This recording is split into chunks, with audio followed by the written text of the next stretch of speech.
ආයිබෝවන් සුබම සුබ දවසක් මගේ යාළුවෝ හැමෝටම රයිට් ඔන්න අද කෙටි හදිස්සි වීඩියෝ එකක් ගෙනාවා බොහොම කෙටියෙන් මේ මාතෘකාව නම් නෙවෙයි කතා කරන්නේ අද මම කතා කරන්නේ පවර් පැක් සහ චාර්ජර් ගැන පොඩි හැඳින්වීමක් මොකද අපේ කට්ටිය මේක පිච්චුනාට පස්සේ වෙන ගොන් වැඩක් කරනවා ඇත්තම ගොන් වැඩක් කියන්නේ මේක දන්නේ නැතිකම හින්දා මොකද හැමෝම හැම දෙයක් ගැනම දන්නේ නැහැනේ රයිට් මේ වීඩියෝ එක පුළුවන් තරම් ෂෙයා කරන්න මොකද මේ දන්නේ නැති දේවල් දැනගන්න අනිත් අයට පොඩ්ඩක් ෂෙයා කරන්න මේක කීප දෙනෙක් කරන වැඩක් ඇත්තටම හැමෝම හැම දෙයක් ගැනම දන්නේ නැහැ රයිට් දැන් මේ වගේ එකක් පිච්චුනාට පස්සේ මොකද කරන්නේ රයිට් මේ ෆෝන් එක චාර්ජර් එක මේක අනිවාර්යෙන් නිවැරදිම දේ තමයි ෆෝන් චාර්ජර් එක පිච්චුනාම අලුතෙන් එකක් අනිවාර්යෙන් ගන්න මොකද මේක හද රිපෙයාර් කර පාවිච්චි කරන්න එපා වගේ ජංගම දුරකථනයේ ගොඩක් වටින එකක් මේකේ පොඩි මිස්ටේක් එකක් තිබ්බොත් ෆෝන් එක ඩැමේජ් වෙනවා අනිවාර්යෙන්ම රයිට් ඒ පිළිබඳව නෙවෙයි කියන්න හදන්නේ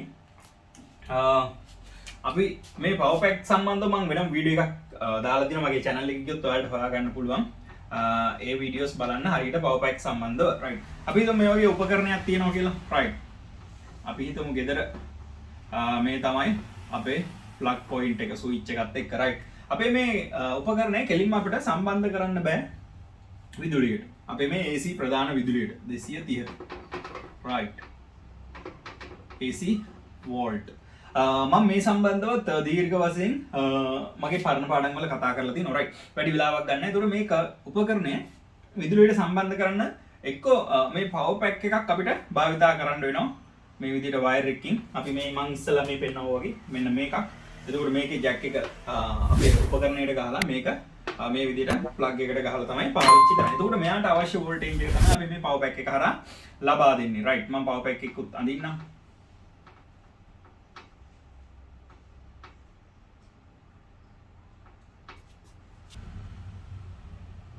රයිට් මේ විදිහට පවර් පැක් එක අපි කරන්ට් එකට සම්බන්ධ කරලා තමයි අපේ මේ උපකරණය ක්‍රියාත්මක කරගන්නේ රයිට් මේ විදිහට ගොඩාක් පවර් පැක් වර්ග එක එක උපකරණ වලට ඒ වගේම චාර්ජර් වර්ග ෆෝන් වලට වගේ තියෙනවා රයිට් මේක පිච්චුන ගමන් මොකද්ද කරන්නේ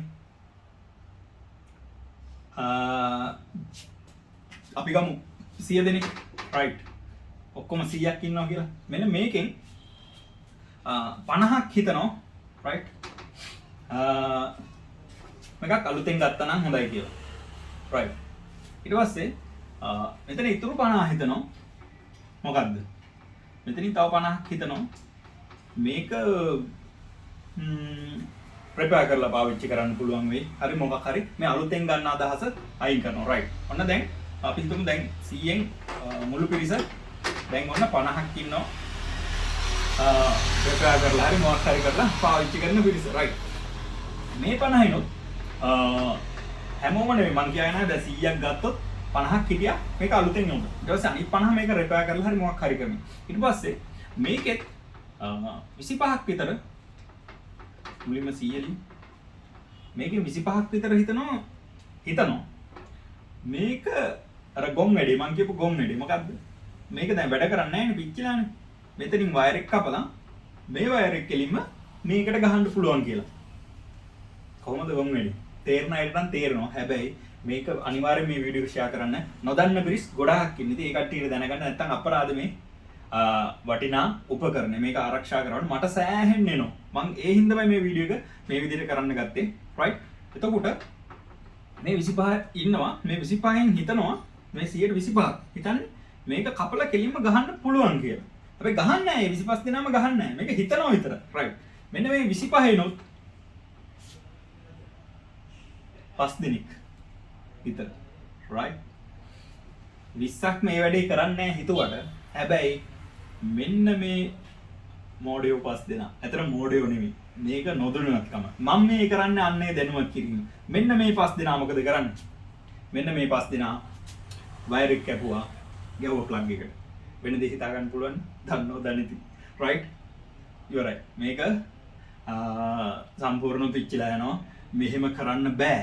මේක අනන්තවත් මගේ වීඩියෝ වලින් කරලා කියලා දීලා තියෙනවා මේ වැඩේ කරන්න එපා කවදාවත් ඒ වගේ වෙන එකක් අලුත් එකක් යොදා ගන්න බැරි නම් රිපෙයාර් කරලා හරි යොදා ගන්න මේ වයර් එක කෙලින්ම කපලා පවර් පැක් එක ගහන්න නම් එපා කරන්ට් එකට රයිට් ඒක තමයි මගේ මේ වීඩියෝ එකේ දැනුවත් කිරීම මේ වයර් එක මුලින් කපලා අමුන්නවා මේකට.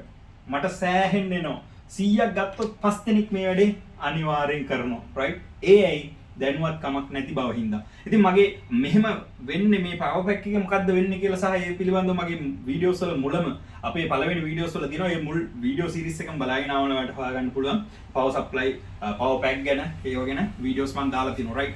එතකොට මේ 5 දෙනා මේ කරම් මේකට ගහනවා කෙලින්ම වයර් එක කපලා ඉවරයි. ඉතින් ඔයා හිතන්න මේ ෆෝන් charger එක මේ ෆෝන් charger එකක්.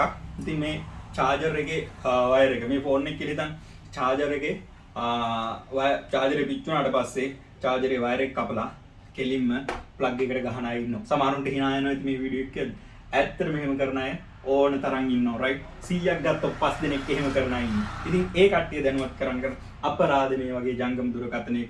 ඉතින් කෙලින්ම මේ වයර් දෙක මේකට ගැහුවොත් මේ ජංගම දුරකථනය සම්පූර්ණයෙන්ම පිච්චිලා යනවා. එක්ක charging පැත්ත පිච්චෙනවා නැත්නම් සම්පූර්ණම කොහෙට හරි හදිස්සියවත් එළියට වෙන පැත්තකට පැන්නොත් සම්පූර්ණ බෝඩ් එකම පිච්චිලා ඒ දුරකථනය ආය වැඩක් ගන්න මේ දවස්වල දුරකථන වල මිලත් එක්ක වැඩක් ගන්න බැරි තත්යකටපත් වෙනවා. ඒ හින්දා ෆෝන් එකේ charger එක පිච්චුණා අනිවාර්යෙන් අලුතෙන් charger එකක් ගන්න.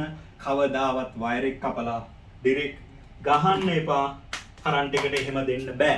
එහෙම දෙන්න පුළුවන් නම් මේ විදිහට charger එකක් හදලා එවන්න right. මට අන්න ඒ දැනුවත් කිරීම කරන්න ඕනේ වුණා.